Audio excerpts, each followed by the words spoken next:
Hey guys, Susan here. Hey, I wanted to show you guys really quickly how you can kind of get this swirly effect inside of your flower. Now we've done this with tiny floral, you could do it with floral, you could do it with springtime. Currently for this month's featured set, it's tiny springtime, so I'm using tiny springtime in this example. But basically you're just going to cut out your flower, which I've already gone ahead and done. Now one thing I do want to note that I have found very beneficial is if you actually just ink those edges. It helps when it's already one piece before you start kind of cutting into it. So just quickly ink the edges of the outside of your flower, okay? And then once we make that swirl, all you'll have to do is ink the inside. All right, now we're just gonna start at one of our pebbles here. And I'm just gonna go right there into the middle, and I'm gonna go around and do like a circle in the middle of that flower, right? Now you don't wanna go to the edges, you wanna keep a space or else you will cut your flower into pieces. And we don't want that, we want it to stay as one attached piece. And you just keep going, just in a swirl, like so, okay? And you can go as far as you want. Here, I'll go a little bit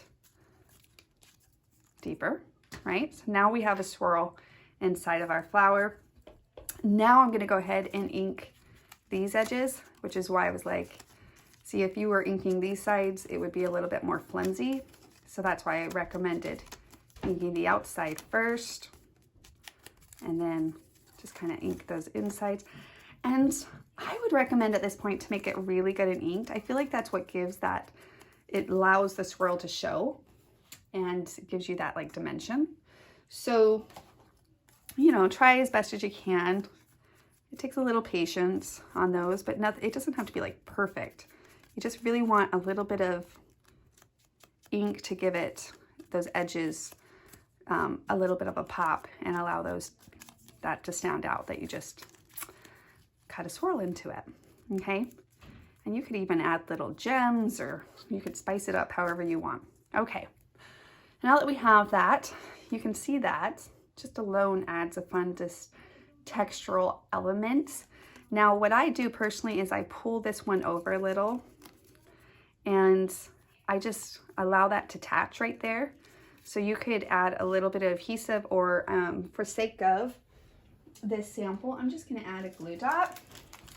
But if you were adhering it down on your page, I would do so. So really quickly, I'm gonna add a little adhesive or a glue dot on the top of this one. Okay, all right, so like that. And then I'm gonna pull it over so it kind of pops up a little, like so. And if you really want that, kind of just gives it a little bit of a pop. If you really want that inside to pop, you could even add a little bit of some glue dots around that, or pop-up, sorry. I'm gonna test this out. I didn't do this on the other sample. I just adhered it down to the page as is, but I wonder what it would look like if you popped your centerpiece up. Just to make sure that stands up off that bottom layer. So, see, I just laid it flat, but it's kind of cute. Yeah. That's how it would lay, and it would give you dimension still in that centerpiece. Almost could do a pop-up there too. Anyways, play around with that. Excited to see what you do with this. Please share it with us, #KiwiLane or #PlayToCreate. And I look forward to seeing your version of this fun, different flower that you can create to kind of spice things up a little. All right, bye guys.